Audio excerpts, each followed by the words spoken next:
Muito boa noite para você que está vindo para mais um Saindo do Quadrado, essa terceira temporada. Olha, até que a gente foi longe. Olha, esse podcast está voltando com tudo e agora a gente não vai parar. Toda semana vai ter episódio novo para a gente debater não só a eleição política, mas também os assuntos da cidade, os desafios da esquerda e nossos sonhos, porque a gente também tem direito de sonhar. A gente está começando o episódio com tudo. Esse tema é um tema assim que mexe com corações e mentes, né, de todo mundo. E a gente trouxe as melhores pessoas para debater esse tema.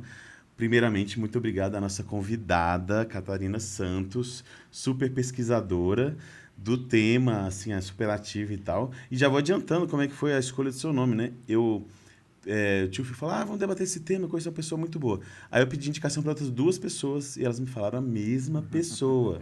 Então não foi nenhuma opção, assim, era a pessoa mesmo para chamar para esse episódio. Seja bem-vinda. Obrigada, gente. O super fica por sua conta e risco, né? Tô só aqui tentando aprender sobre o tema, que é um tema complexo, né? Que traz desdobramentos sérios para a vida, para as gerações, né? Para a educação. Então, prazer muito estar aqui com vocês. E para entrevistar ela, a gente trouxe nada mais, nada menos que o nosso grande companheiro que já esteve, né, nessa bancada do Saindo do Quadrado, Diógenes Gomes. Muito obrigado, Rafael, por mais uma vez estar participando aqui do nosso podcast, né? Acho que a gente encarar a discussão de vários assuntos, né? E trazer esses assuntos para o podcast é muito importante. E informar as pessoas, né? Que eu acho que esse é o papel da gente aqui nesse momento, é trazer informação de qualidade, né? Exatamente. E para informação de qualidade, boa oportunidade agora de você se inscrever no canal, deixar aquele seu joinha, né? Já comentar, as pessoas acham que o comentário não importa, mas deixa lá a sua ideia, o que você acha. Fala mal da gente aqui também, está mais que liberado. Se for ofensivo, vou, né, usar meu poder ali. Mas enfim. De moderação. Exatamente. Gente, o tema da militarização das escolas é um tema que o Brasil discutiu muito intensamente. Né? Acho que antigamente talvez era um debate que às vezes estava ali nos círculos acadêmicos, discutindo uma iniciativa ou outra, mas nos últimos 4, 5 anos, esse tema tomou conta da pauta nacional e a gente vai estar aqui refletindo quais são os motivos que levaram a esse tema ficar tão em voga, um pouco o contexto, né, a evolução, né, dessa última levada aí de militarização e a avaliação, né? Será que deu certo? O spoiler já está no título, né? O fracasso da militarização das escolas, né? Catarina, me fala um pouco disso, assim. É uma coisa antiga já, né? A gente tem escolas militares que já existiam, né? Como é que é esse contexto mais antigo, assim, a pré-história, assim? Então, Rafael, acho que a primeira questão é a gente fazer a diferença aí entre a questão das escolas militares e as militarizadas, né? Então, se a gente for pegar escolas militares, se a gente pega, por exemplo, as escolas do Exército, as escolas, os colégios Tiradentes, que é da Polícia Militar, de Corpo de Bombeiro. Então, a escola do Exército são as escolas mais antigas. E essas escolas são o quê? São escolas que foram criadas para atender dependentes de militares, né? Familiares de militares, e que tinham. E elas foram criadas muito na lógica de assistência, né? Pensando na questão da assistência. Hoje a gente tem 14 escolas vinculadas ao Exército, 14 escolas militares, mas a gente tem uma infinidade de escolas, por exemplo, vinculadas às polícias militares. Algumas do Corpo de Bombeiro e outras vinculadas às polícias militares. Mas essas escolas foram criadas, militarizadas, vinculadas às áreas de segurança, para atender dependentes militares. Então, eu costumo dizer que são escolas financiadas com a verba pública, mas não escolas públicas, né? Porque são escolas que não são criadas para todas as pessoas e que atendem interesses e princípios que não são da escola pública. As escolas militarizadas, o que a gente está falando de militarização das escolas? Nós estamos falando das escolas civis, essa que todos nós estudamos, e escolas criadas a partir de princípios públicos, para atender a todas as pessoas, independente de cor, condição social, gênero. A escola pública, a ideia da escola pública. E essas escolas, por interesse de gestores, sejam prefeitos, governadores, ou o projeto que a gente teve nacional, essas escolas são repassadas para a gestão de profissionais da área de segurança. E aí a gente tem diferentes forças. Algumas são para a Polícia Militar, outras tem Polícia Rodoviária Federal, tem Guarda Metropolitana, né, tem as Forças de Segurança Nacional, como Exército, Marinha e Aeronáutica, e tem, pasmem, militares que montam organizações, né, de OS, para vender o que eles chamam de metodologia das polícias militares ou dos colégios da polícia militar para as escolas. E aí essas escolas, depois de militarizadas, elas deixam de funcionar a partir da organização das demais escolas. Elas começam a funcionar a partir de parte dos princípios que estão na Constituição e na Lei de Diretriz e Base, mas elas se organizam, sobretudo, a partir dos princípios da área de segurança. E aí elas deixam de se tornar escolas e começam a funcionar mais ou menos como se fossem quartéis. Né? Porque aí você começa a dizer qual é o cabelo que esses estudantes precisam ter, qual é a roupa, esse estudante tem que bater continência, né? Tem que seguir aquelas normas que são da área de segurança. Esse foi um processo que começou lá no final da década, no final da década de 90, meados da década de 90, né? Ali no estado de Goiás, e começou, né, ampliando mais ali em Goiás, depois a gente vai Amazonas, Bahia. Até 2013, mais ou menos, a gente tinha ali uma quantidade de escola com as movimentações, né, de 2013, com as ocupações que os estudantes fizeram lá em 2013, 2014. A resposta do governador de Goiás foi ampliar a militarização. Ele ampliou a militarização também no estado de Goiás quando os professores estavam em greve, quando tinha greve de professores, ou quando os professores confrontavam o governador em alguma atividade. Isso começa com Marconi Perillo, né, e amplia com Marconi Perillo. E aí ele ia lá e militarizava as escolas, mandava identificar as escolas que esses professores trabalhavam, que essas professoras trabalhavam, ia lá e mandava militarizar. Só que daí esse processo começa a crescer no Brasil. Né? A gente debatia o tempo inteiro a importância de que a sociedade brasileira se voltasse para esse tema, inclusive a academia, porque a academia, no geral, não olhava muito. Eu lembro muito de... Não dava importância. Não dava importância. Eu lembro muito da gente aqui, da UFG. Como começou muito em Goiás, grande parte dos trabalhos até hoje ainda é muito do estado de Goiás, mas ali eu aqui na UNB, a Miriam Fábia, sobretudo na UFG, a professora Misa, debatendo esses temas, e as outras pessoas achando que isso não era importante, que isso não ia entrar na agenda, que isso não era importante. Só um comentário sobre essa fase inicial que eu não sabia. Então, a intenção inicialmente era meio censura mesmo, não era um motivo assim, de disciplinar a moda deles. Né? É uma penalização de professores e estudantes que faziam algum tipo de revolta ali, né?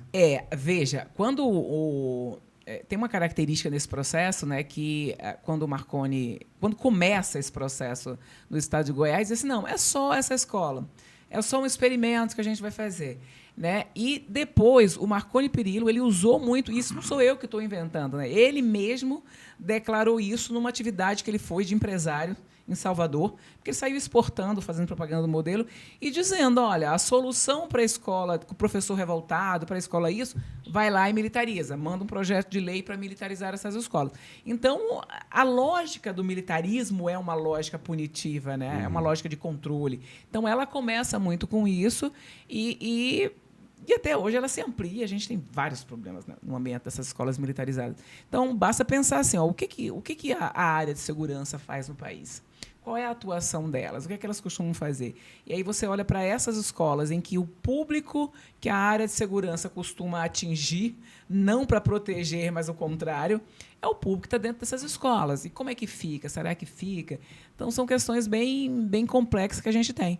O certo é que 2019 foi um divisor de águas no processo de expansão. Não nasce ali, né? Muita gente fala assim, as escolas militarizadas têm a ver com o Programa Nacional de Escolas Cívico-Militares. Não. Foi o Bolsonaro que criou a militarização. Não foi o Bolsonaro que criou a militarização. Se a gente olhar para o programa do governo Bolsonaro, do então candidato à presidência da República, Bolsonaro, ele está lá dizendo que vai criar uma escola militar em cada capital, que seria uma escola do Exército. Como expandisse a escola... Ia expandir as escolas militares. Criar uma em cada... É isso que está lá naquele... Hoje não existe, né? Um em cada capital do Brasil. Não existe. Você tem estados que tem duas, mas a maioria dos estados tem uma escola na capital. E a gente só tem em 3 estados, na verdade, porque no Rio Grande do Sul tem 2. Acho que inaugurou uma outra também, eu acho que no Rio de Janeiro. Então, o que a gente está falando aqui, o que o governo Bolsonaro falou foi isso. Só que, né, a gente viu que o governo Bolsonaro não investia assim, na área da educação, não voltava para isso. E mais, A escola do Exército tem uma outra estrutura, tem uma outra infraestrutura. E o Exército diz quem é que mete a mão e onde é que vai, né? E aí o que ele foi? Ele, na verdade, ele pegou carona numa política que já estava estabelecida e criou um programa nacional. E é um programa, e a gente precisa entender isso. Quando a gente está falando do PECIM, nós não estamos falando de uma lei nacional que diz que a escola pode ser militarizada. A gente está falando de um programa criado por um decreto e que a adesão ao programa depende da vontade de cada estado ou de cada município. Porque ela não é uma obrigatoriedade, não é uma lei nacional, é um programa. E quando ele cria o programa em 2019, aí o tema entra na agenda nacional, obviamente, né? Nem se compara. E também entra uma disputa ali de governadores e prefeitos querendo militarizar a escola. Tanto que o maior número de escolas militarizadas no Brasil de 2019 para cá não foi com o PECIM. Né? É fora do PECIM, embora a nomenclatura cívico-militar tenha, que até então não existia, né? Hoje se chama muito escola cívico-militar, cívico-militar. Até 2019 não existia essa nomenclatura, se chamava de escola militarizada, escola de gestão compartilhada, aqui no DF, inclusive, que foi que militarizou em 2019, o nome chamava Escola de Gestão Compartilhada. Depois mudaram para o nome Escolas Cívico-Militares. Né? Então, em 2019, a partir de 2019, isso cresce na agenda nacional e cresce não só pelos municípios que aderiram ao PECIM, mas, sobretudo, por aqueles que começam a militarizar. Estados, por exemplo, que entraram no PECIM, mas que militarizaram um monte de escola por conta própria. Basta a gente olhar o Paraná. O Paraná militarizou 10% da sua rede. Caramba. 10% das escolas da rede, e agora ampliou mais. A lógica é que chegasse a 20%, está agora em 300 e pouca unidades de escola militarizada. E assim, como é que é a comparação dos estados? Você falou de Goiás, Paraná. São esses os que têm mais militarização? Então, hoje no Brasil, o único estado da federação que não tem nenhuma escola militarizada é Sergipe. Em todos os outros tem, ou na rede estadual, ou em redes municipais, mas todos os outros têm alguma escola militarizada. Os estados que têm a maior quantidade de escolas, primeiro o Paraná, segundo acho que está o estado da Bahia, né? Depois acho que vem Goiás. Então, a gente está fazendo um levantamento sobre o número de escolas militarizadas no Brasil, e não é uma coisa fácil, porque quando a gente está falando das redes estaduais, é mais fácil você obter esses dados. Sim. Porque eles têm sites, né? Porque eles institui lá decretos, projetos de lei. Quando a gente vai para os municípios, que a gente está falando de quase 5.600 municípios, com secretarias muito pequenas, então, muitas vezes, para você saber que militarizou uma escola, foi uma matéria que saiu. A base de dados é muito ruim, né? Não tem base de dados, né? E o INEP começou a perguntar, levantar dados sobre escolas militarizadas num dia desse. Então, e muitas vezes a escola não se entende como militarizada e nem responde que a escola foi militarizada. E tem uma característica na militarização que depois que militariza, a polícia se apropria da escola. Então, a escola começa a falar, escola da polícia militar. A escola não é da polícia militar. A escola é uma escola pública que está sob a gestão dos militares, né, em que os militares estão lá dizendo o que essa escola pode ou não fazer. Mas não é uma coisa fácil, né? Eu estou, inclusive, fazendo levantamento desses dados, mas, certamente, se a gente olhar para isso. Aí tem uma questão que quando eu pego a rede estadual, a Bahia não é a escola que tem o estado que tem o maior número de escolas. Tem 14, 15 escolas estaduais militarizadas. Mas a gente tem o maior número de escolas municipais militarizadas no estado da Bahia, que tem o maior número de escolas, e está espalhada no estado como um todo, né? Então, isso significa que a gente está falando de escolas militarizadas com crianças bem pequenas, né? Porque as escolas estaduais têm escola de ensino médio. O município está ali. Da educação infantil até ali os anos finais do ensino fundamental. Então, é nesse escopo que a gente está falando da militarização. Deixa eu te fazer uma pergunta, Catarina. A gente chegou nessa política, né, de militarizar a escola muito com o discurso de que a educação pública tinha vários problemas.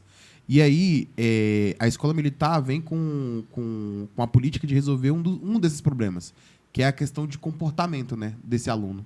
Que esse aluno é indisciplinado. O que você acha que esse discurso ele é um discurso falso?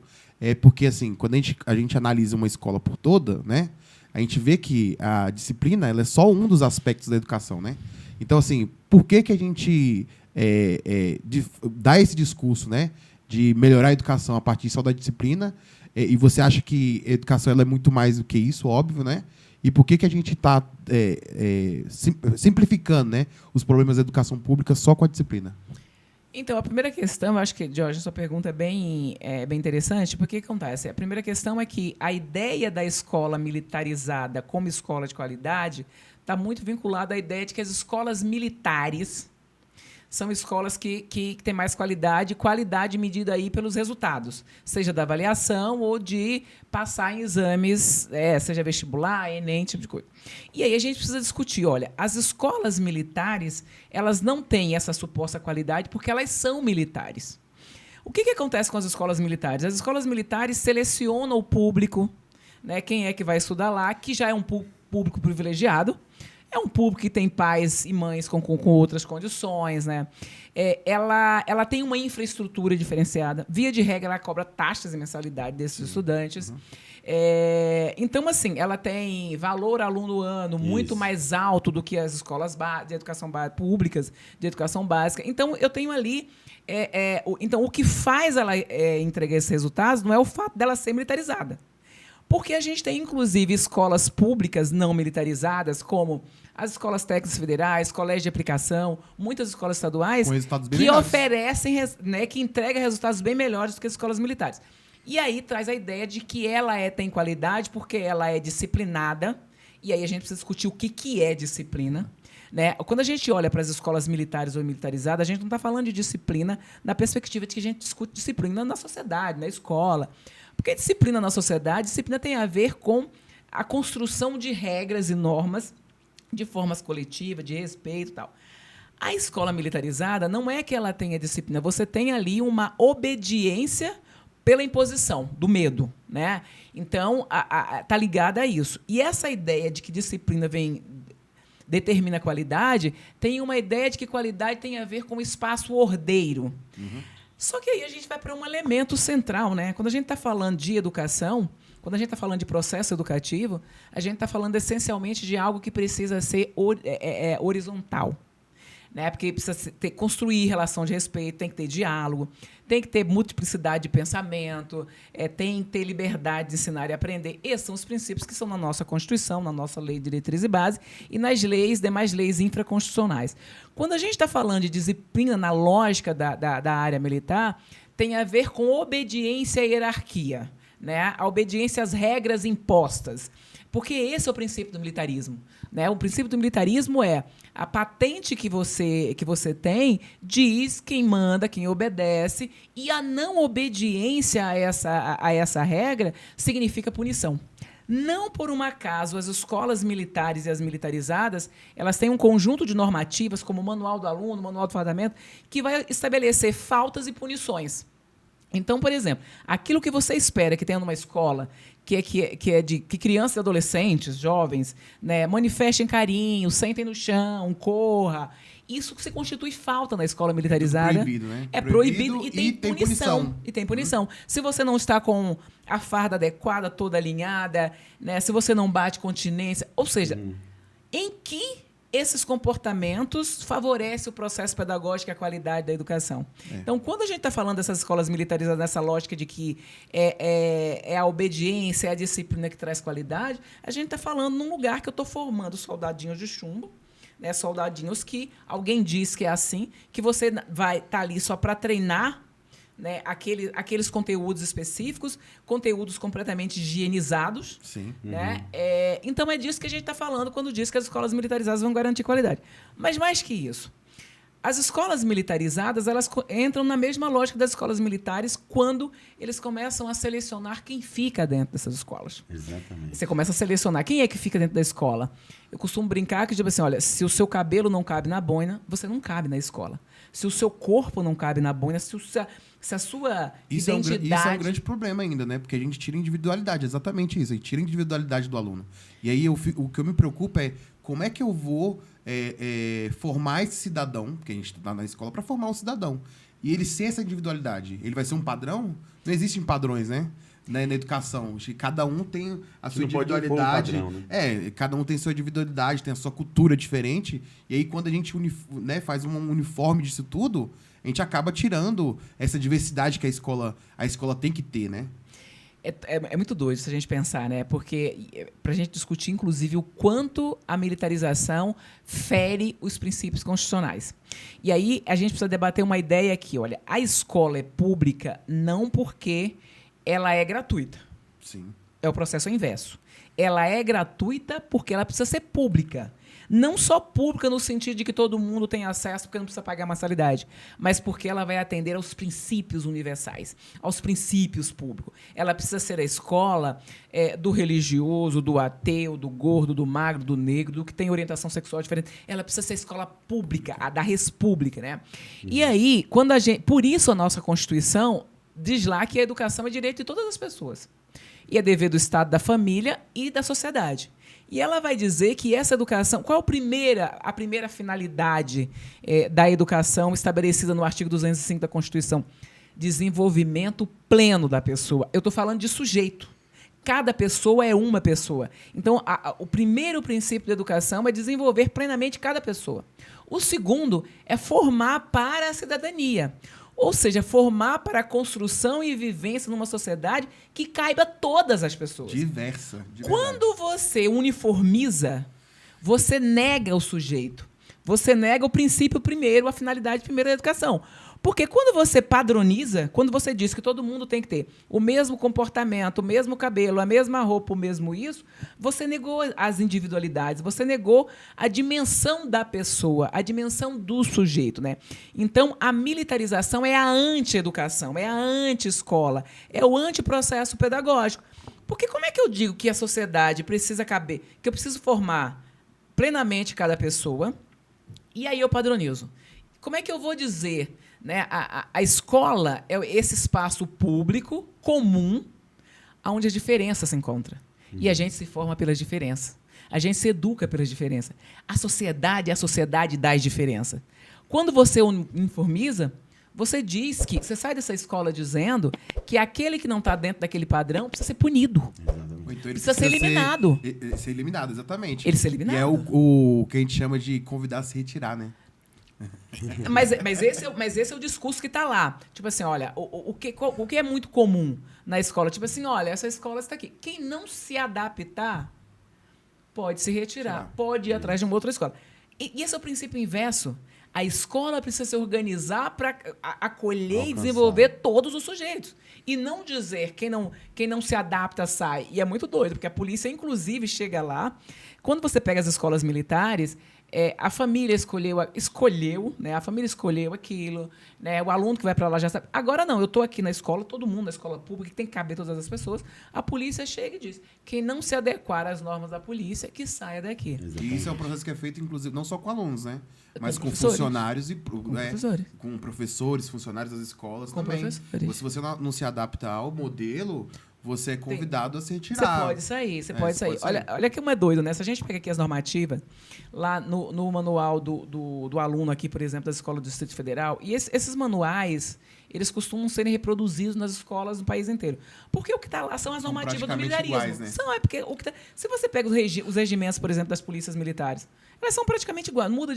Muda o Estado, porque é o princípio do militarismo, a lógica da área do militarismo. Né? Então, ele vai dizer assim, qual é a maior punição que um estudante recebe nessas escolas?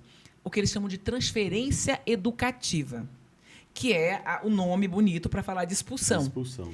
E o mais louco é que ele justifica que diz que essa transferência é para a segurança física e psíquica do estudante.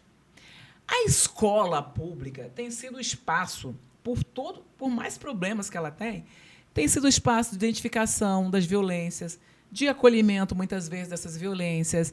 Né? E aí, quando eu digo que essa escola vai transferir esse estudante para a segurança dele física e psíquica, ela está fazendo o papel inverso da escola. Né? E aqui eu queria dizer, quando eu estou dizendo assim, por mais problemas que a escola tem, não é que a escola não militarizada esteja a escola linda, fofa, perfeita. Não. Só que essa escola está em disputa. A gente está disputando essa escola. Existe uma gestão democrática, inclusive, que é constitucional. E é uma gestão, mesmo que ela não seja democrática, você tem ali sujeitos disputando essa gestão. Né? Você está ali, a educação e a escola está constantemente em disputa. A gente nunca vai ter a escola perfeita. A escola prefeita está para ser construída, né? Você está sempre buscando essa escola. Acontece que, quando você militariza, você tira essa escola da lógica da escola pública e você interdita o debate, você interdita a disputa, né? Essa disputa que a gente faz cotidianamente nas escolas, e aí, quando eu falo escola, universidade, todos os espaços educativos, na militarização, não, porque ali vai seguir as regras da área de segurança, que não tem disputa. Na área de segurança não tem disputa. Então, exatamente. Eu acho uma coisa interessante, porque por que a gente escolheu? A gente tem muitas instituições da sociedade, né? Por que a gente escolheu a Polícia Militar? A gente podia ter escolhido outras, né? Porque a gente não pegou os médicos e falou, não, vou fazer escola medicalizada, que aí todo mundo tem que usar fantasiado de médico. Não estou brincando, não. Por que a gente não pegou uma escola de samba e botou eles para tratarem da educação? Porque, assim, o policial militar não tem nenhuma formação que o capacite a atender melhor as crianças, os adolescentes. Na verdade, Rafael, é o que a gente discute um pouco, assim. Eu acho que a educação é para educadores, entendeu? Acho que o espaço de educação é para quem é formado em educação. A gente não pode tratar a educação como se fosse um tema para os militares. Qualquer um pode fazer. Para qualquer um fazer. Porque a gente não melhora a qualidade da educação desse jeito, entendeu? A gente está só transportando a responsabilidade que seria de professores, de educadores, de profissionais da educação de fato, para pessoas que não são capacitadas para isso, né? A escola não é um lugar para repressão. A escola é um lugar para se pensar livre, né, cara? Para ter pensamentos livres, para que a gente ali consiga construir e levar esse aluno, né, aquela pessoa ali que está se educando, para que ele tenha, pensamentos até contrários com o professor, né? Acho que é isso a escola tem que ser, né? Porque eu acho que na escola militarizada, inclusive, tem isso. Você não pode ser contra, entendeu? Você perde o poder de ser contra. E eu acho que isso não é um espaço de educação. Eu queria entender um pouco isso, né? O que acontece, assim, pensando assim, para o aluno, né? Para o professor também, quando a escola é militarizada. Vamos supor, eu estou lá no primeiro ano, mas do primeiro ano para o segundo ano, minha escola vai ser militarizada. Virou militar. Então, eu tinha meu uniforme, eu vou ter uma farda. Eu tinha uma diretora, e aí vai ser uma diretora ou um diretor policial militar, né? Eu sei que tem essa gestão, fica mais com os militares, e a parte educacional, hoje, no modelo do Distrito Federal, né?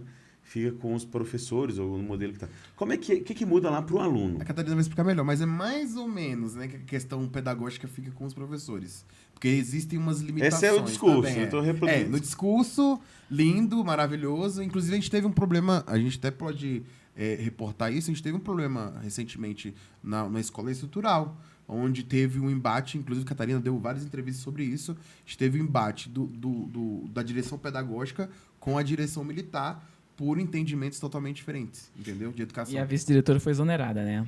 Prevaleceu Então, eu acho que a primeira questão, eu vou na sua pergunta, quando você assim, por que a escolha dos militares? A primeira questão quando eu estava falando da ideia de escola pública, a gente está falando aqui porque são os militares e são profissionais, é uma carreira e um grupo profissional que tem princípios opostos aos princípios da educação.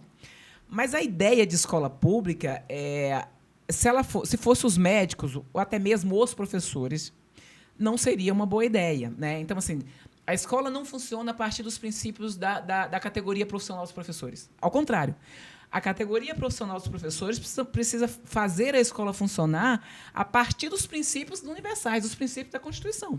Não é os princípios de uma categoria. E os profissionais da educação são formados exatamente para isso. E aí, obviamente, que na lógica de controlar a escola, para o controle, a melhor categoria para isso são os militares, né? Ninguém controla mais a sociedade ou os corpos, as mentes, do que esse controle. Porque, veja, a gente tem... O uso legítimo da força, né? Quer dizer, o uso legítimo... Por que acontece?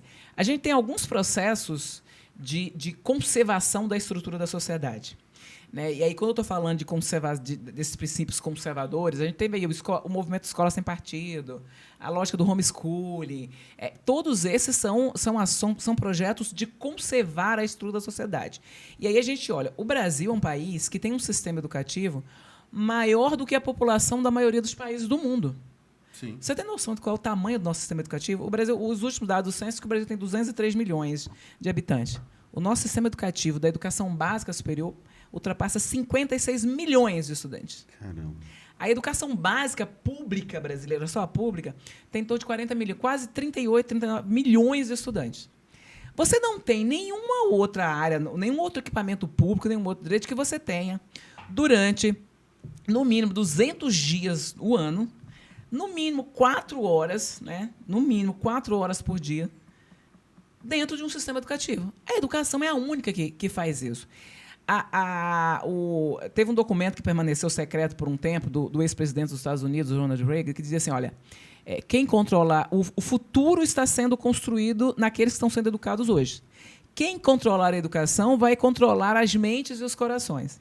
Então, quando você pensa um país como o Brasil, que mais de 1/4 da sua população está dentro da escola, e aí se eu juntar profissionais da educação mais as famílias, a população brasileira inteira está cotidianamente envolvida com o sistema educativo.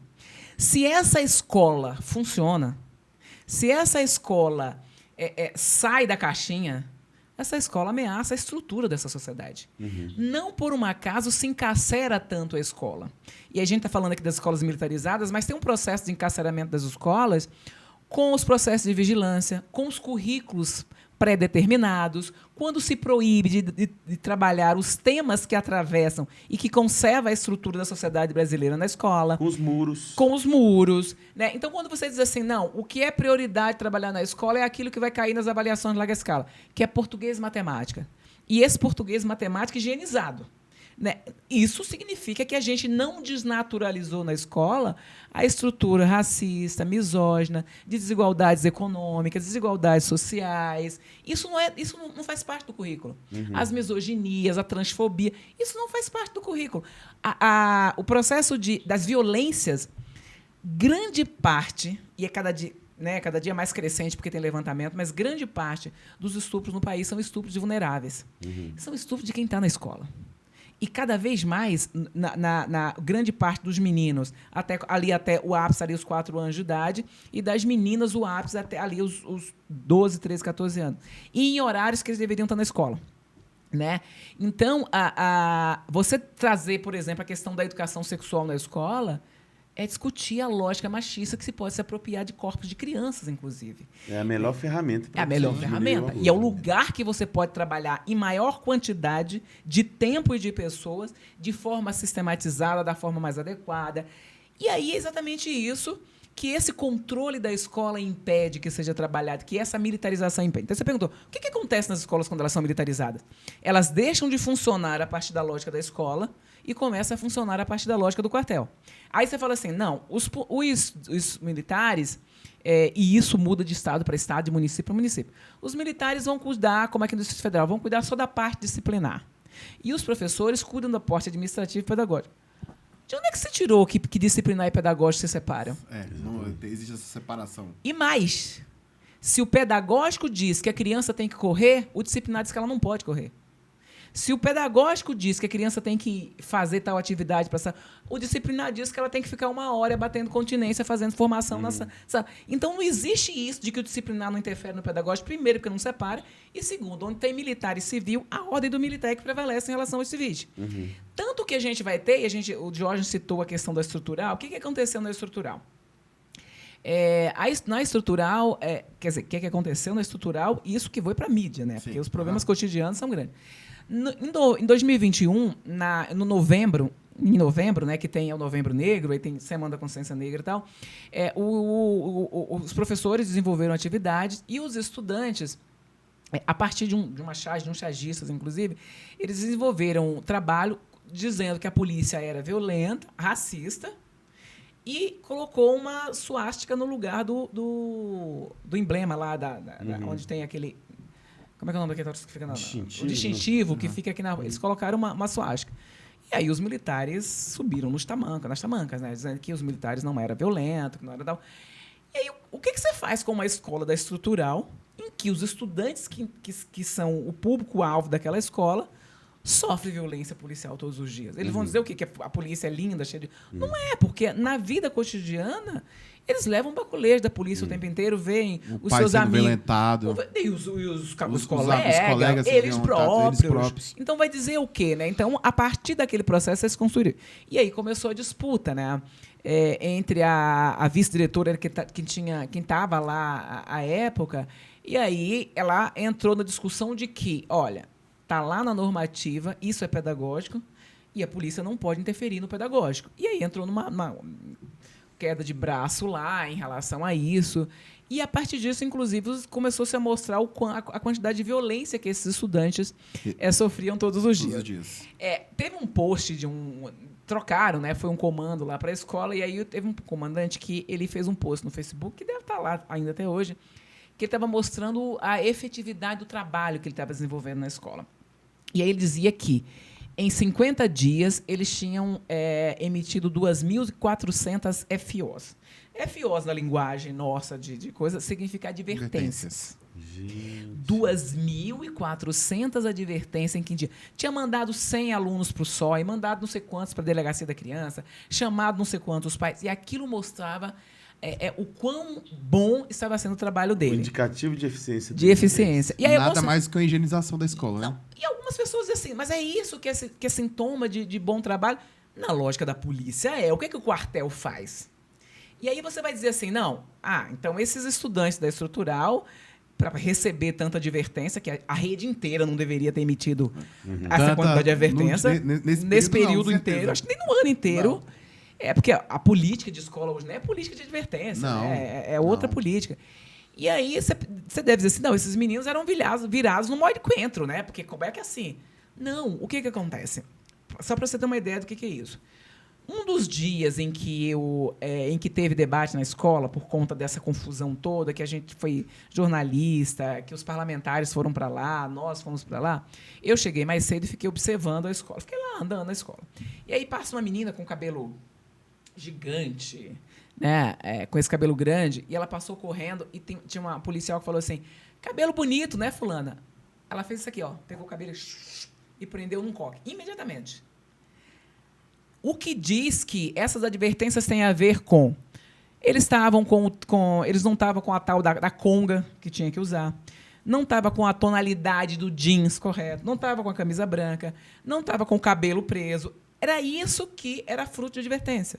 Porque naquilo ali tem que ser igual dentro do quartel, e dentro do quartel é isso. Se o sapato não está lustrado, se o cabelo não está cortado, ele vai ser preso, vai sofrer as penalidades. As punições, né? E era isso que dizia que esse aluno, o grande problema desses meninos para levar tanta advertência é porque eles não estavam se comportando como soldados. E a escola não é quartel, e os estudantes não são soldados. E, por isso, eles estavam recebendo tanta advertência. Então, a escola passa a funcionar a partir disso, né? Os policiais dizem o que pode e o que não pode.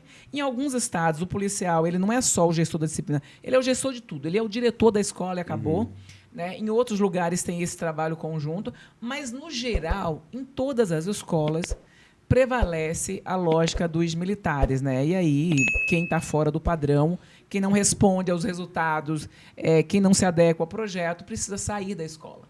Inclusive, Catarina, lembrar que aqui no DF, né, quando o governo ibanês começa o processo, né, de implementação das escolas, foi acordado, né, que seguiria um processo de gestão democrática, né?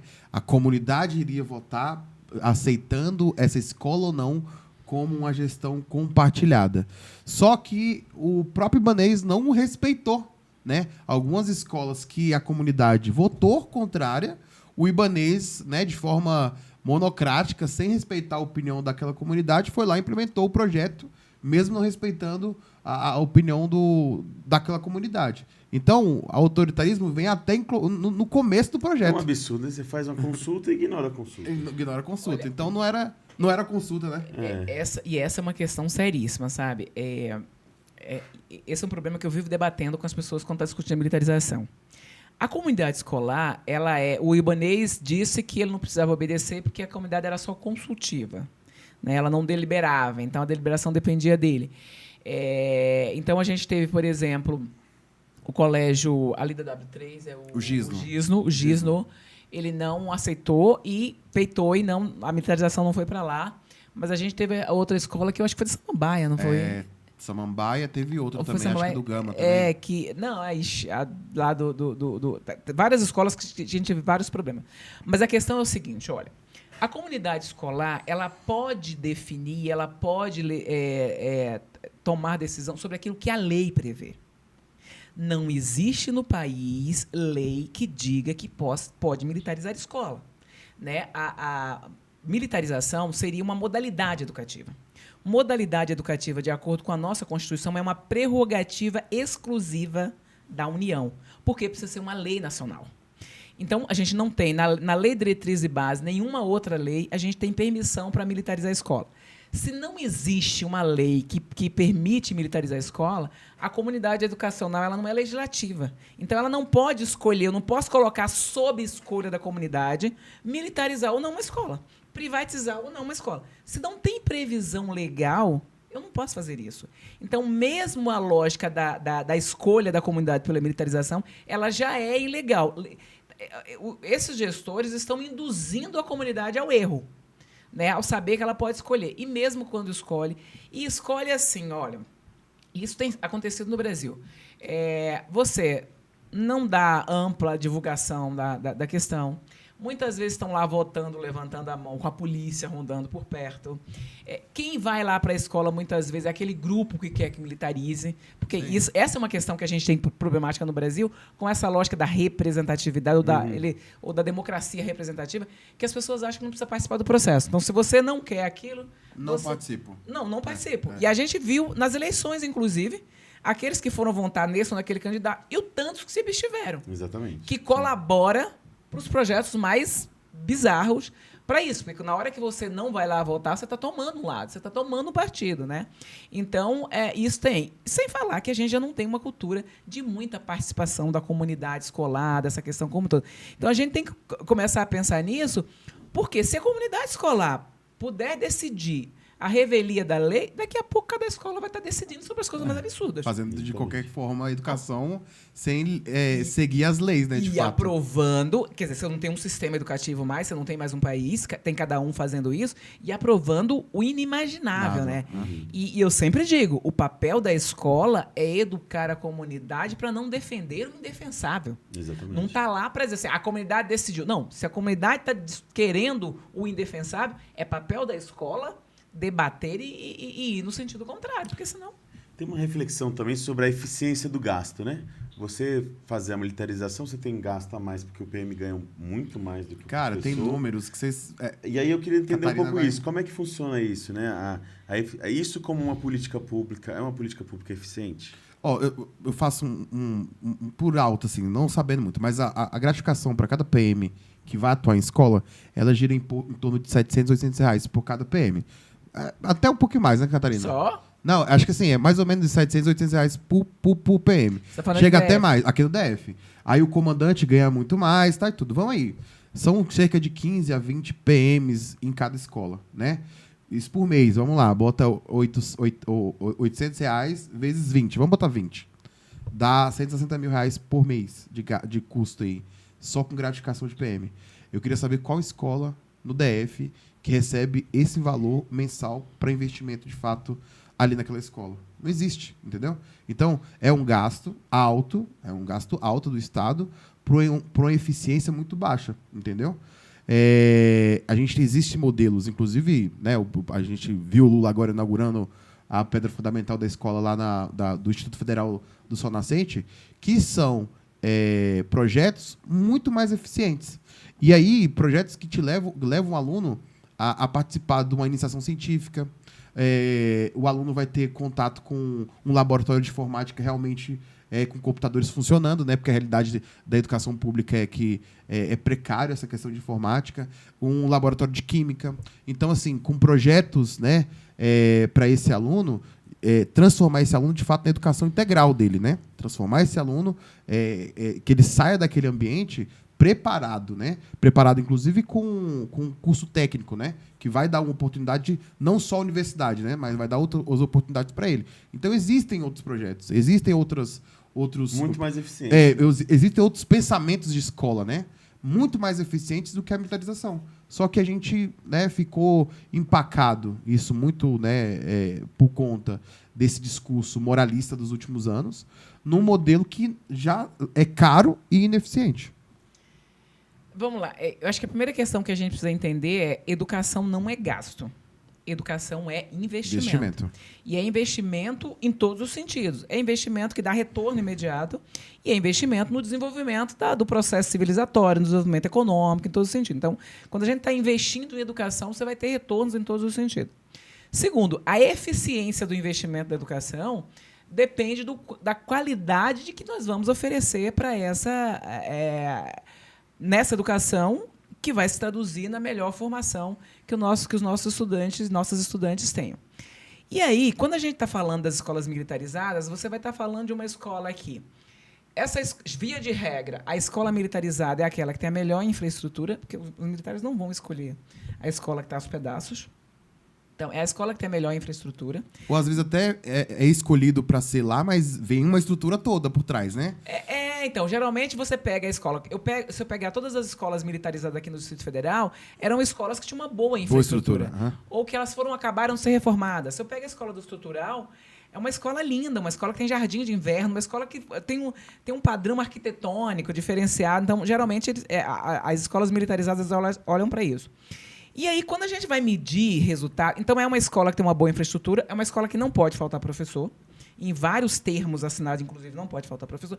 E é uma escola que vai ter mais pessoas, mais pessoal lá dentro, porque, no mínimo, eu vou ter os militares aí, que, se fossem mais profissionais da educação, surtiria isso. Mas aí ela começa... Como a polícia não é insumo de qualidade para a educação, a polícia deveria ser insumo de qualidade para a segurança. Para a educação, não, porque não, né? Por que a polícia vai... Você começou dizendo assim, olha, a polícia não tem nenhuma formação para lidar com os alunos em nenhum sentido. Então, ela não é insumo. A gente tem vários insumos de qualidade para a educação, né? Mas a polícia não é insumo de qualidade para a educação. O que a polícia mais poderia colaborar para a melhoria da qualidade da educação seria se ela estivesse transformando o ambiente da comunidade, o entorno da escola, num lugar mais seguro. Né? Quinta-feira à noite eu fui para uma escola, para a escola ali pegando a escola Itapuã, Paranoá, debatendo exatamente essa quantidade de assalto em torno da escola. Não tem o batalhão escolar nunca vai lá. E o batalhão escolar foi desativado praticamente, né? Enquanto porque disse que não tinha gente para... Mas tem para botar dentro da escola. Para dentro da escola. Para ficar fiscalizando o sapato dos estudantes, né, o comportamento. E aí... O que acontece na hora que pega os resultados das escolas militarizadas? Porque eles selecionaram quem permanece lá. Quando você seleciona o público... E o bom da escola pública é que você não pode selecionar o público. Ela tem que ser para todos os públicos. Aliás, aqueles não selecionados são os mais dependentes desse sistema público. Exatamente. E aí, quando você seleciona quem fica lá ou quem não fica... Eu lembro que lá na escola do estrutural, em 2019 ainda, antes da pandemia... eu estava num debate com os profissionais da educação, e aí, especialmente com os profissionais de assistência social, os psicólogos, que aqui na rede tem, né? E ele dizia assim, que um comandante chegou lá, pegou uma lista de 90 estudantes, falou assim, olha, esses estudantes não se adaptaram ao projeto, se virem com eles. Se você pegar uma escola próxima militarizada, você vai saber que aquela escola recebe diuturnamente alunos para serem matriculados lá, transferidos dessa escola com a mesma justificativa. Não se adequaram ao projeto. E não se adequou ao projeto diz muitas questões.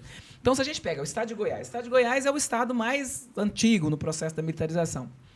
Se você pegar mesmo as escolas mais periferizadas, que foram militarizadas no Estado de Goiás, hoje em torno de 25% da comunidade local está na escola. Não é da comunidade lá. A escola é branca, tem engarrafamento na porta da escola para pegar os estudantes da escola militarizada. Tem uma disputa dessa classe média que não consegue pagar a escola privada para ir para dentro dessa escola. Então, você cria ali dentro da rede, os melhores projetos vão para lá, eles recebem verba a mais por parte dos gestores, né? Tem que fazer reforma. Então, assim, você cria uma estrutura... Não falta professor. Não falta professor. Você cria ali uma escola de privilégio. Só para vocês terem uma ideia, o termo de cooperação que os municípios da Bahia assinam com o comando da polícia, o primeiro artigo diz que nas escolas militarizadas não pode ter distorção e idade série, que não pode ter educação de jovens adultos, que é muito comum fecharem as turmas de educação. Qual é a escola que não tem distorção e idade série? Uhum. A escola pública. Aquela que eu seleciono quem fica dentro dela. Uhum. Diz que essa escola tem que ser reformada, não pode faltar professor. Eles têm trocado muito as portas da sala de aula por portas de vidros, que eles ficam circulando e vendo o que está acontecendo dentro da escola. Então, a gente tem os maiores absurdos. Eu lembro aqui vários casos de violações e de violência das mais diversas, mas eu lembro de uma escola militarizada ali que fica na divisa entre Aparecida de Goiânia e Goiânia, em que saiu vídeos dos alunos em cima da escola trocando telhas. E aí, numa outra, no ano passado, em 2022, quando teve um período em que tanto DF como Goiás baixou muito a temperatura, né? Estava lá na temperatura de 6 graus de manhã e os alunos foram para a escola com agasalhos. Mas não era o agasalho da escola da PM, que são agasalhos caríssimos. Né? As vestimentas que eu tenho, o uniforme do dia a dia, o uniforme de educação física e o uniforme de gala, são caríssimos. E aí eles estavam lá, e o comandante, assim, aluno que não tem dinheiro para comprar um uniforme não tem que estar nessa escola. Então, é desse lugar que a gente diz da qualidade e da eficiência. Né? E isso não tem nada a ver com aquilo que a gente pensa da educação. É totalmente contrário que a educação pública, né? Lógico. Porque quando você cobra de um aluno periférico que ele gaste R$ 1.200, R$ 1.500 para comprar o seu uniforme, isso já exclui boa parte daquele aluno, né? Carente, principalmente, né? Que é a realidade da escola pública. Porque a maioria das pessoas que a gente atende são pessoas de baixa vulnerabilidade. Então, a população brasileira, majoritariamente, não está entre os ricos. Sim. Né? Nem entre classe média. E a gente tem tido um empobrecimento dessa população.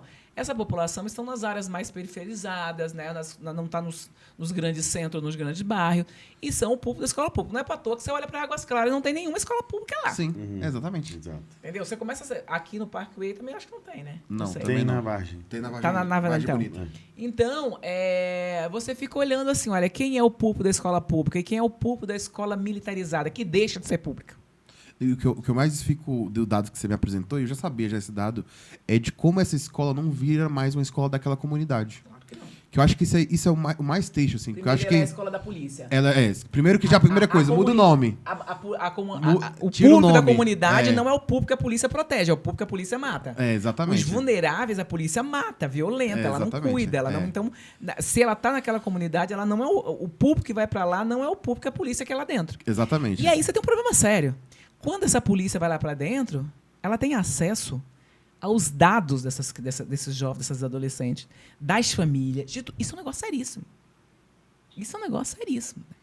Isso que mais me espanta é isso, assim, é porque você pega uma escola aonde a gente poderia fazer projetos para aquela comunidade começar a ter uma sensação de pertencimento dela, Territorialidade. e aí de territorialidade, respeito àquele espaço, que é o que acontece muito em várias espaço, de transformação, de trazer aquele espaço como algo transformador para a vida daquela comunidade. E a gente está fazendo o processo inverso. A gente está afastando aquela comunidade daquele espaço que antes era deles, entendeu? Que a gente, ao invés de aquele espaço, porque a maioria das escolas eles colocam, não é a militarização, não, a escola problema é violência, a comunidade é violenta, e aí a gente, ao invés de trazer aquela comunidade para aquela escola, transformar aquele espaço um espaço, né, de convivência dessa comunidade, a gente afasta essa comunidade daquele espaço. E aí aquela escola não vira um espaço público para resolver o problema daquela comunidade, mas sim um espaço público onde aquela comunidade não está inserida. Foi muito interessante você trazer a questão da violência ou da vulnerabilidade, assim, porque, na verdade, assim, quando a gente está falando de que as violências que acontecem na escola, elas estão longe e ainda bem que não, dos percentuais de violência fora da escola. Né? Ao contrário, a escola termina sendo espaço de proteção e de menos violência. Quem é que é responsável por segurança? É a polícia. E aí ela não está dando conta, ela não está resolvendo as questões da violência e quer ir para dentro da escola. Ela foi, em tese, ela foi formada, preparada, está lá equipada para lidar com a violência. E ela não está resolvendo. Daí ela vai para dentro da escola para dizer que vai melhorar a qualidade da educação numa área que definitivamente ela não está. Eu sempre pergunto, eu acho que se a pedagogia de Piaget fosse para dentro do quartel, a gente ia ter melhores resultados do que a pedagogia do Pinochet vir para dentro da escola. Exatamente. Então, eu acho que... Então, assim, o que está dizendo? É que se nós, professores, formos fazer a gestão dos quartéis da segurança, a gente vai melhorar a segurança? Já que está dizendo que a polícia vai para dentro da escola para melhorar a questão da educação. Então, E quem manda a polícia para dentro da escola sabe que a polícia não tem nada a oferecer à educação. Né? O que ela poderia oferecer era a segurança. Aí, pasmem. Peguem os relatórios da polícia, daqui do Distrito Federal, e a polícia está lá dizendo no relatório: as escolas militarizadas, sem exceção, elas aumentaram os índices de violência dentro e em torno da escola. Então, assim, nem para olhar para a questão da segurança, e vai aumentar. Por quê? Porque, primeiro, que a militarização em si já é uma violência. Segundo, que se você põe para dentro da escola pessoas que têm como prática e como formação a questão da repressão, quer transformar aqueles alunos em soldados daquela escola em quatro, é óbvio que a violência vai aumentar. Seja a violência pela resistência, pela reação, ou as violências impostas pela própria polícia, que quer fazer com que aquele aluno obedeça o que não é para ser obedecido. Né? Então, é muito interessante quando você vai falar binômio segurança, violência, com a presença da polícia dentro da escola, quando ela não está dando conta. A gente tem problemas da educação? Tem. Mas a gente tem mais problemas na área de segurança. Com certeza. Muito mais. E como é que está a política pública hoje? Né? A gente teve um programa do governo Bolsonaro que incentivava, premiava, né, e pelo Brasil todo, a esse projeto de militarização das escolas. Garantia financiamento, né? Mas aí esse programa foi descontinuado, né? Como é que... O que aconteceu assim, e como é que está hoje? Então, né, a gente tem alguns problemas em relação a isso. Lá no governo de transição, a gente tinha demandado que o governo Lula revogasse o decreto do PSIM no primeiro... Né, entre aqueles processos lá. Mas, assim, não basta você revogar o PSIM. Né? Por que acontece? É preciso entrar na agenda da desmilitarização, inclusive pela lógica de que a União é que poderia criar... Primeiro, não existe essa modalidade de escola militarizada. Né? Ela é inconstitucional. E você tem pareceres de praticamente todos os ministérios públicos, todos os estados que têm escola militarizada, além de outras instâncias judiciárias, dizendo que aquilo é ilegal, que aquilo fere os princípios constitucionais e os princípios da Lei de Diretrizes e Bases. E aí, demorou muito para revogar o decreto e revogou o decreto com o discurso de que a gente vai descontinuar e, se os estados quiserem, o município que financie por conta própria. Isso não pode ser uma diretriz nacional, porque isso não faz sentido. E aí o que acontece? Como o negócio foi crescendo na questão das disputas políticas, a descontinuidade do PSIM, ao invés de desacelerar a militarização, ele ampliou. Da forma como... E não é que não tinha que ter revogado, mas, inclusive, a forma como foi feita a revogação e os discursos que foram proferidos através desse fez com que, inclusive, criasse uma disputa entre prefeitos e governadores que eram oposição ao governo Lula e dizendo: a gente vai manter, vai ampliar. E aí começaram a criar leis próprias, leis específicas e militarizar a escola nos estados e municípios. Então, a gente está ampliando o processo de militarização e não reduzindo. Né? O nosso caminho, efetivamente, precisa passar pela questão obviamente, de todo o debate político na sociedade, mas, sobretudo, de mostrar a ilegalidade. E tem uma ADI, né? Tem uma ação direta de inconstitucionalidade no STF, que está com o Dias Toffoli, acho. E tem, inclusive, já um parecer de um advogado da Procuradoria-Geral da República votando pela inconstitucionalidade do projeto de lei, não, da lei do Estado do Paraná, que a ADI sobre a lei do Estado do Paraná. Né? A gente tem várias leis em outros lugares, mas essa ADI especificamente. E aí, se o STF fala da inconstitucionalidade, demonstra isso, perde o efeito nos demais espaços, né? Nos demais espaços que tem a projeto de lei. Mas a gente precisa de uma ação contundente, inclusive, uma articulação, inclusive, da União, estabelecendo a inconstitucionalidade disso e dizendo que isso não pode acontecer. Né? Mas é luta diária. Você pode criar uma modalidade sem uma lei nacional. A Lei de Diretrizes e Bases que cria modalidades. Né? É só ela. Aliás, o princípio da militarização ela vai mais ou menos no mesmo princípio do Escola Sem Partido. Né? Que o STF julgou inconstitucional essa lei. Da escola sem partido, não, do homeschooling. Escola sim, sem partido. sim. Do o escola sem partido também É porque foi... é o mesmo pacote, né? De negação, Tudo no mesmo educação. pacote. O Escola Sem Partido, o STF também julgou inconstitucional e, inclusive, discutindo a questão da liberdade de cátedra, dos princípios da gestão democrática. E o homeschooling, o STF, ele julgou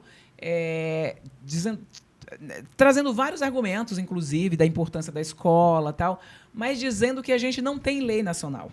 Se não tem lei nacional, eu não posso ter lei local.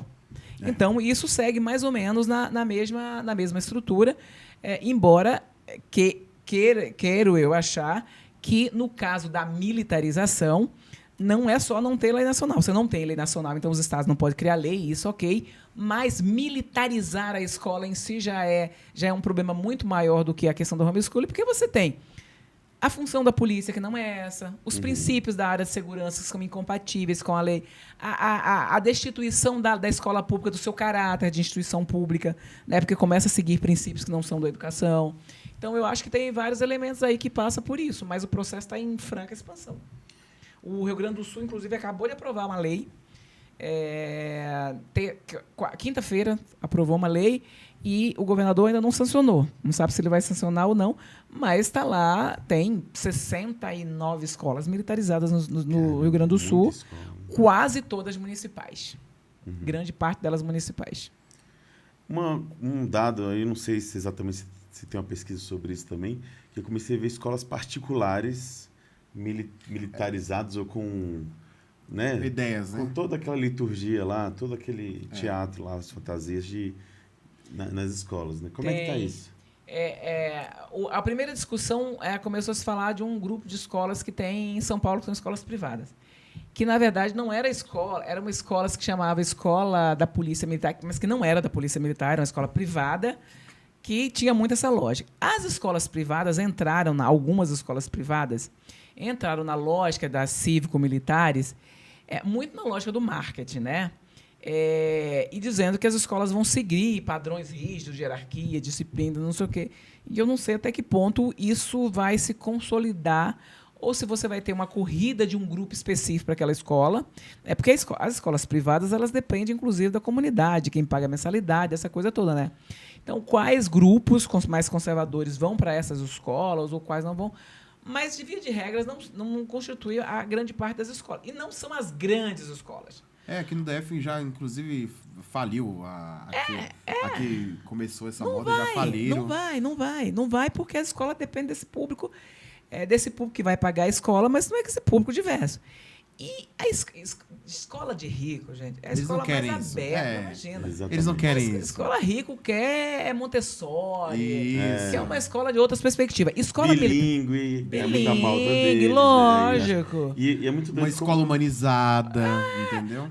A escola militarizada não é a escola de pobre, porque pobre a polícia mata, e não é a escola de rico. A escola militarizada é uma escola de quem está aqui nesse grupo intermediário, né, daqueles que vão ser bem treinados para cumprir essa função na sociedade. Os mais vulneráveis têm que ser expulsos dessa escola. No fundo, a gente está num processo de, sobretudo pós-Constituição de 88, de destruição da escola pública, né, de destruição dessa ideia de escola pública.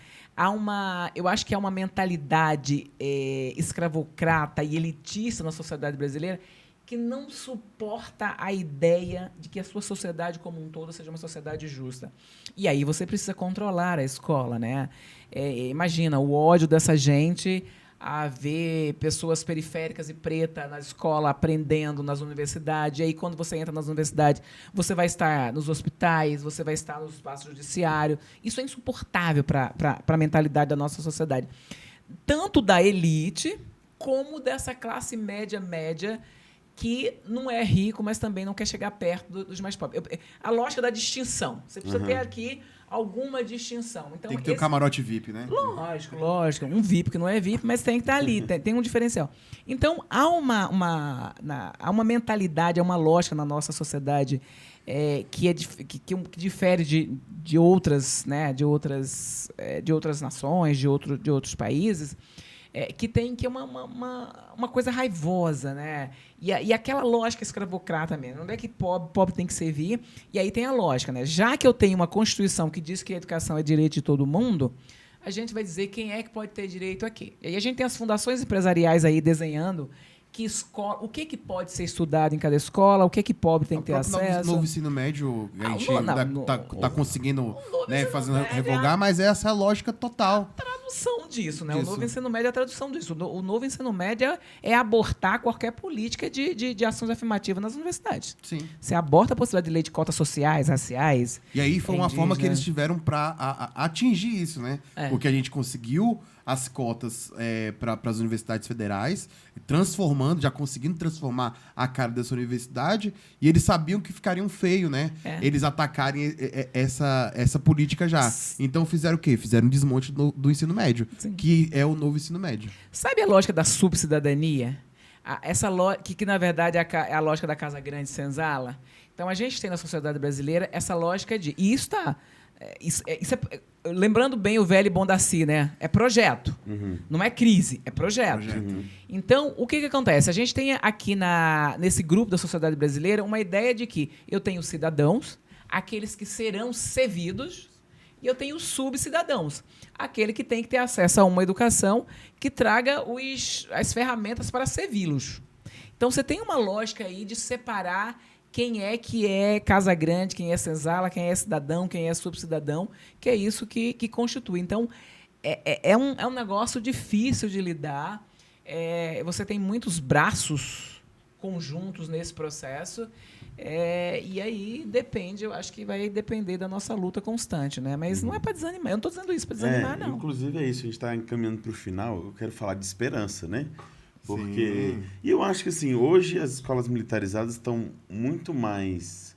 Tem uma leitura clara que não deu certo, pelo menos as pessoas que eu convivo, porque tinha uma galera que achava que tinha uma esperança, que aquilo ia mudar, e não entregou, né? E aí eu queria entender um pouco, assim, que modelos ou qual alternativas a gente tem para a educação nacional porque enfrente assim, a militarização. Assim. Eu gosto muito do modelo dos IFs, né? Acho que como você tinha citado, né? Que é uma alternativa de super bom rendimento. Você, inclusive, dava aula numa escola técnica, né? Uma escola técnica. Uma escola técnica. Tempo integral, técnica. A gente, já respondendo um pouco dessa pergunta, existem diversos modelos. Assim, não existe um modelo redondinho que possa resolver os problemas da educação pública. Mas eu acho que vai tudo na centralidade do financiamento. Não adianta nada a gente ter modelos de sucesso, né, inclusive já apresentados com números, com dados, estudados por várias correntes, né, de pensamento, se a gente não tiver financiamento, entendeu? Ainda a gente peca um pouquinho na questão do financiamento no Brasil e financiar modelos realmente que vão trazer realmente um retorno para essa educação, né? Trazer a escola pública para realmente ser uma escola pública, gratuita, laica e de qualidade. Com o ensino integral também, né? Com o ensino integral também. E aí, parte do ensino integral é a infraestrutura. Eu dava aula na escola integral, mas que a gente não tinha nenhum refeitório para os alunos fazerem sua alimentação diária, né? O aluno fica ali 8 a 10 horas dentro da escola e ele não tem um local decente para ele se alimentar. Então, assim, tem até uma alimentação adequada para se alimentar. Porque a gente, né, inclusive essa semana, foi noticiada várias vezes aí na grande mídia o problema de proteína, né, nas escolas públicas do DF. Ficaram semanas só tendo carne de porco. Então, assim, isso não é uma coisa de hoje, isso é uma coisa recorrente, entendeu? É projeto. É um projeto, exatamente. Bem Daci, voltando pro Daci. É um projeto, entendeu? Então, não adianta a gente falar, nós temos, sim, modelos mais eficazes, mas a gente vai ter o financiamento, de fato, para esse modelo? A gente realmente vai investir, de fato, em educação? Porque é investimento, né? Voltando, a educação tem que ser encarada como um investimento, não como um custo, um gasto, né, para o Estado. E aí, realmente, esses políticos querem realmente fazer esse investimento? Então, tem toda essa discussão, né? Veja, lá na década de 20, 30, 40, 50, 60... os educadores, né, e aí pegando bem a Anísio Teixeira, sempre falou dessa questão de que educação é que a gente deveria desenvolver. E o Anísio Teixeira discutiu que educação é que a gente deveria desenvolver e desenhou políticas e projetos, inclusive arquitetônicos, né? Quem fez o projeto educativo do Distrito Federal foi a Anísio Teixeira, desenhou escola classe, essas questões todas. Escolas parques. E aí ele diz assim, a escola tem que ser o espaço em que para aqueles estudantes que não tinham casa, inclusive, que eles pudessem morar nela. Mas a escolarização é parte desse processo. E aí, quando você traz o exemplo dos institutos federais e tal, que você tem um processo lá que é muito amplo e de múltiplas vivências. E, obviamente, que isso tem um custo. Mas, assim, eu não posso pensar num modelo, em algo que é um modelo a ser aplicado no país como um todo. O que a gente precisa garantir é toda e qualquer escola, na sua localidade, precisa ter as condições objetivas, os insumos necessários para desenvolver esses sujeitos. E eu preciso pensar nas questões intraescolares, nas questões extraescolares, né? As questões socioeconômicas, né? As questões de vulnerabilidade, de segurança, tudo isso faz parte da escola. Eu sempre lembro eu não sei se você lembra é uma lembrança triste, mas que traz o exemplo do que é a escola. O Marcos Vinícius, que foi um menino que morreu nos braços da mãe, baleado com a chamada bala perdida, que é mais achada e direcionada do que nunca. E quando e nos braços da mãe, antes dele morrer, a pergunta dele para a mãe foi: eles não viram que eu estava com o uniforme da escola? Porque é muito comum nas áreas mais periféricas e de insegurança de que os educadores e as educadoras orientem os estudantes a não irem para a escola sem a farda. Porque a farda é fator de dizer, para aquela criança, ele diz assim, olha, eles não viram que eu estava com o uniforme da escola. E se eu estou com o uniforme da escola, eu não sou bandido. Ele não tinha que atirar em mim porque eu estava com o uniforme da escola. Então, a escola ela vai adquirindo significados, inclusive por diferentes grupos nas diferentes comunidades. Numa mesma cidade, dependendo da localidade da comunidade, essa escola adquire um significado diferente. O que é central? Que toda e qualquer escola tenha os insumos necessários para isso. Como é que eu vou pensar essa qualidade dessa educação e esse modelo de educação no sistema de ensino que está com 60% a 70% dos professores temporários, com contratos? E o professor é um dos insumos mais importantes na escola de qualidade. Professores que estão sendo muito mal formados, em cursos sem regulamentação, em curso de educação à distância, que pode ser qualquer coisa, menos cursos formativos, em escolas que não poderiam ser chamadas de escolas, porque elas não apresentam uma infraestrutura e os insumos necessários para desenvolver aquilo que uma escola tem que fazer, que é o processo de ensinar e aprender, que é aquilo que estabelece a Constituição. Então, qual é a nossa esperança? É exatamente a gente expandir, não é expandir simplesmente mais escolas técnicas federais, porque as escolas técnicas federais vão cobrir 3% da matrícula. Uhum. É fazer com que as escolas municipais e estaduais tenham as condições para oferecer aquilo que nós estamos oferecendo nas escolas técnicas federais. É fazer com que as instituições de educação infantil sejam instituições de educação infantil mesmo. É fazer que um só nascente não tenha quase 70% das suas crianças fora da escola. A gente está falando da capital do país.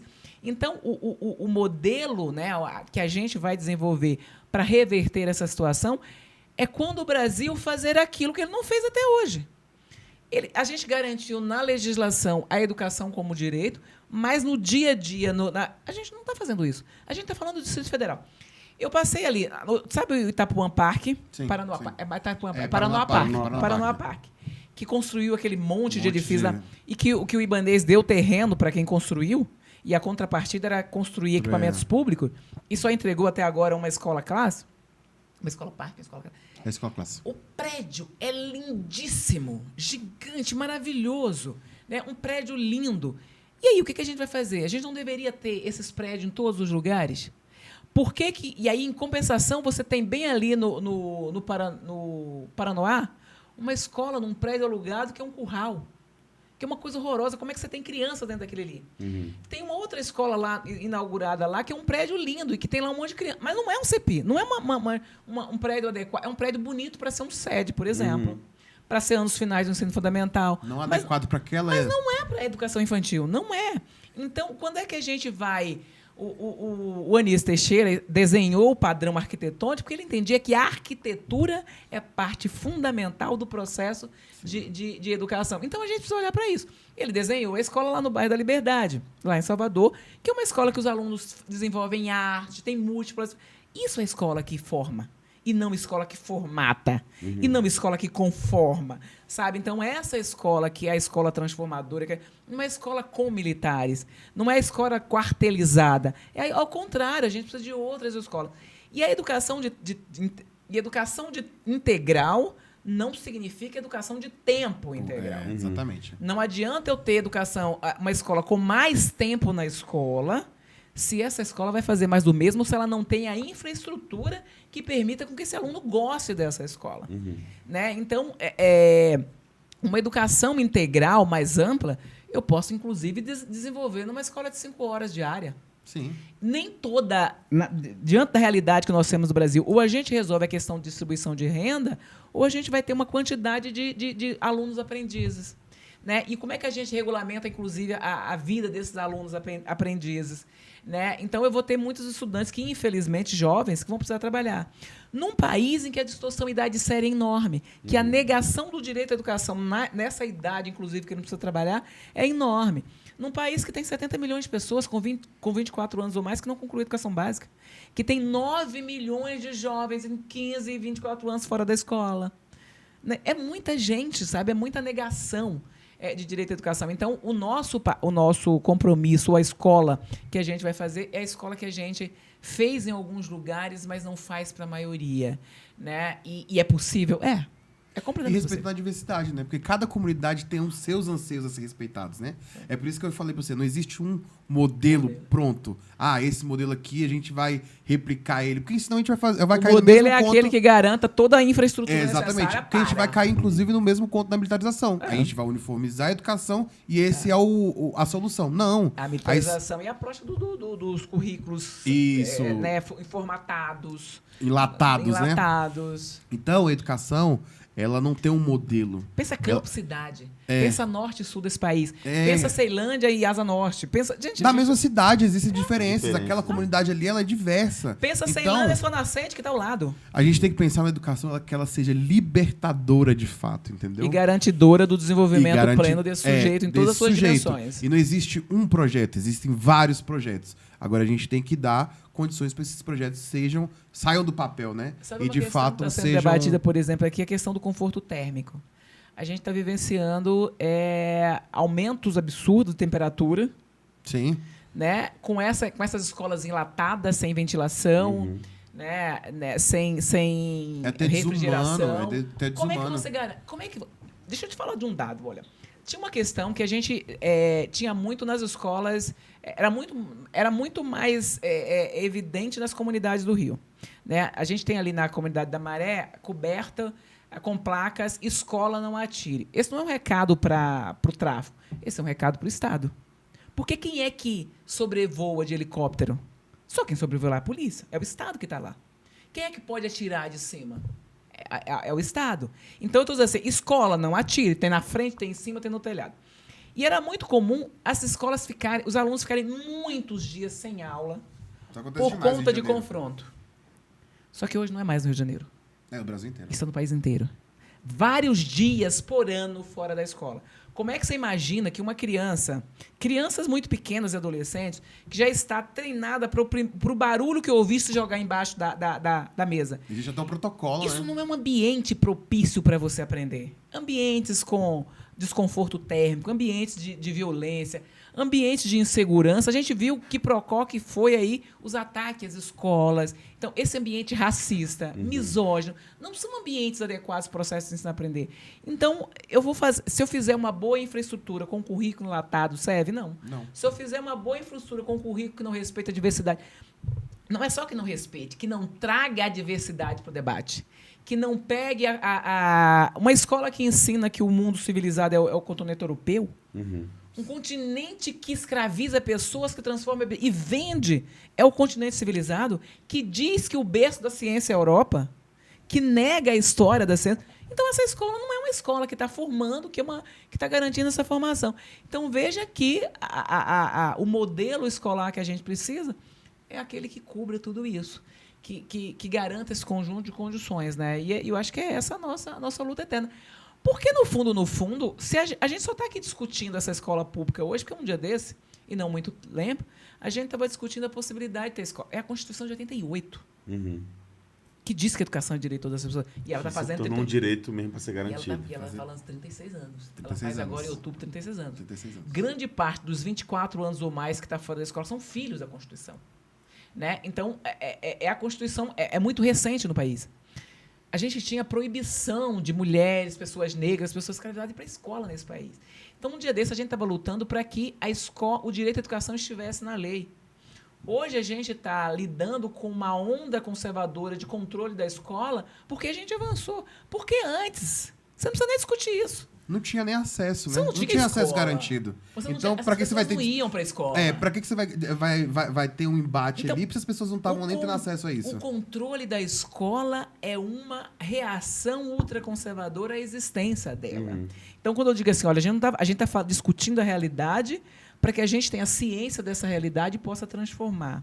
Né? Não é muito no sentido de que eu vou convencer as pessoas, mas que as pessoas comecem a se perguntar sobre isso. Comece a racionalizar sobre isso. Comece a colocar, a se perguntar assim, tá, quem disse? Por que a escola é só para alguns? Por que a boa escola, a escola com infraestrutura, a escola refrigerada, é só para esse grupo? Quem disse que esse outro grupo não tem acesso a essa escola?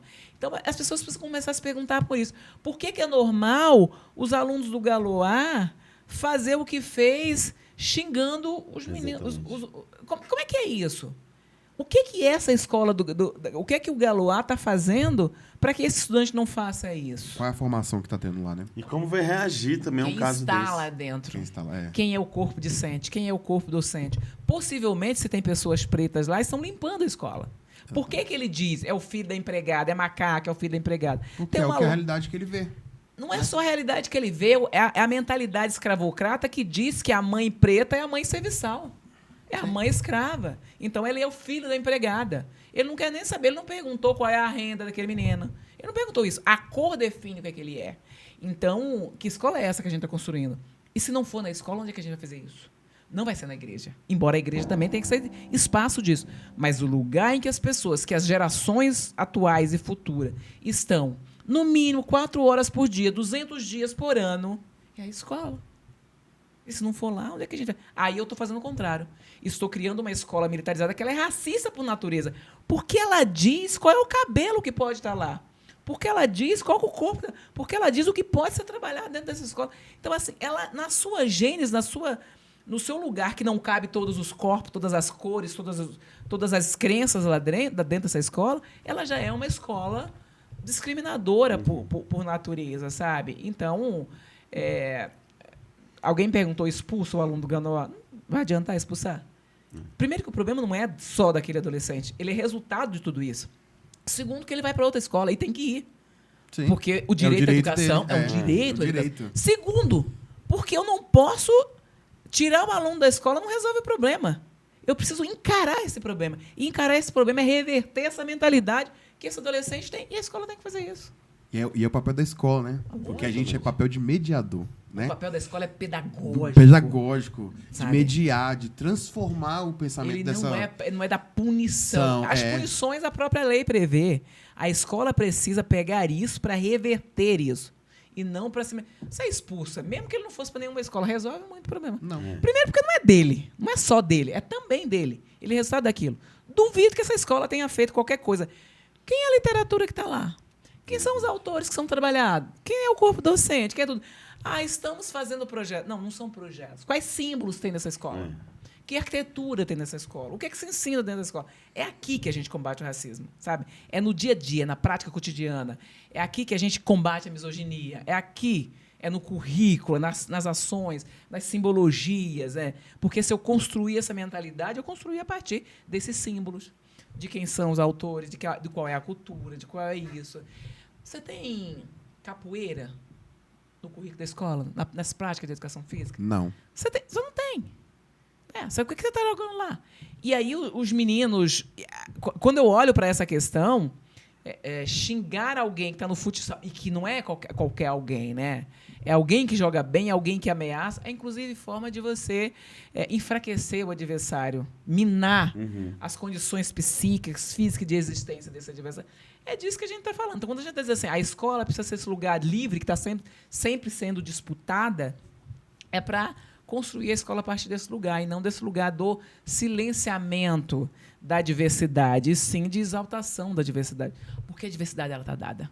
Nós somos diversos, em todos os sentidos. Né? É sujeito. É isso. Se é sujeito, é diferente. Exatamente. E é um programa, né, na verdade, o racismo se organizou para controlar, para a sociedade está aí, né? Só que tem uma política pública, uma política nas escolas. O racismo é parte fundamental da manutenção do sistema capitalista, gente. Né? Ele é parte essencial da manutenção desse sistema, da manutenção dessa estrutura de sociedade, né? De dizer qual é o lugar de cada um, de que é disso, né? Ela faz parte de tudo isso. Então, isso não significa então o sistema a gente vai deixar de ser. Não está aí, não justifica. Né? E as pessoas falam assim, mas eu não sabia. Como não sabia? Né? E o não saber não é salvo-conduto para você violar. Porque, assim, eu não mato uma pessoa porque eu vou ser punida. Não, porque eu respeito a vida e o direito à existência daquela pessoa. Então, assim, não é porque eu não sabia que isso era crime, que eu sei que eu estou violando alguém, que eu estou violentando alguém. Eu sei que eu estou machucando alguém. Se você sabe que você está machucando, se você sabe que aquilo machuca, que aquilo fere a pessoa, você não tem que fazer. Não é se a lei prevê ou não. O nosso mundo civilizado vai ser um mundo que a gente não precisa de lei. Que eu não faça por medo da punição. Mas sempre que eu respeito. Por isso a lógica de que a escola é o espaço comum onde as diferenças se encontram. E ela tem que usar essas diferenças para entender que a gente aprende, vive e se educa pelas diferenças e não o inverso disso. Né? E aí esse é um papel fundamental que a escola tem, né? Que as instituições educativas têm. Mas a gente está falando da militarização do Estado brasileiro, da militarização, da hipermilitarização da nossa sociedade, não só da escola, né? Mas enfim. Perfeito, gente. Muito obrigado por esse programa. A gente conseguiu passar por todas as etapas aí do debate da militarização. Falou mais do que precisava. Não, Nada, foi ótimo. Assim, gratidão demais pela sua presença, né, pronta. Eu sei que você veio também porque o pedido foi do Diógenes, né, que não foi qualquer pedido. Não é verdade. Lógico que o Diógenes foi um canal e o pedido do Diógenes é importante, mas assim, eu, via de regra, vou em todos os lugares, em todos os veículos, não importa o tamanho, a importância, o alcance. É porque eu acho que a gente precisa discutir as questões educativas e as questões da sociedade em todos os espaços que as pessoas estão ouvindo, sabe? Então, eu sempre tento me organizar. Sábado, domingo, feriado, eu não tenho problema com isso, não. Muito obrigado, será sempre bem-vinda, quiser estar aqui, a casa está aberta. Eu agradeço. Se tu me chamar, eu venho, tu sabe isso, né? Eu agradeço, Catarina, por aceitação do convite, né? Eu sou seu fã, de verdade. Você sabe disso. Eu tive o prazer de conhecer a Catarina nessa graduação que eu estou fazendo de pedagogia na UNB. E, assim, é uma inspiração para mim. Primeiro, por conseguir me identificar com você, né? A gente, na universidade, a gente vê poucos professores negros, né? Pouquíssimo. E aí a gente vê uma Catarina que é sei lá, um sol, assim, que brilha, sabe? Assim, o lugar que ela chega, ela encanta as pessoas com conhecimento, com o carisma dela. A gente tenta, né, Catarina? Mas, assim, eu fico muito feliz, assim, de você ter aceito esse convite, de estar debatendo esse tema que é super importante. Não, que esse tema que é muito importante para a sociedade em geral, né? E, assim, muito obrigado. Sou seu fã de verdade, vou repetir. É uma inspiração. É uma inspiração pra gente, né? A gente que está aí lutando nessa ideia de estudar a educação, de fato, né? De tentar transformar esse mundo através da educação. Eu sei que eu não vou transformar todo mundo, mas o pouco que eu conseguir transformar já é um sucesso para mim. Mas não é você que tem que transformar todo mundo, né? Tem muita gente no processo. Então, ser mais uma formiguinha ajudar esse processo de transformação. Então, muito obrigado pelo convite. Sim, a gente, né, eu e o Rafael, a gente sente muito lisonjeado mesmo, né, de ter aceito esse convite e de estar fazendo parte desse primeiro episódio dessa temporada. É isso aí, começamos com tudo, né, gente? Olha, esse episódio não seria possível sem a participação de várias pessoas.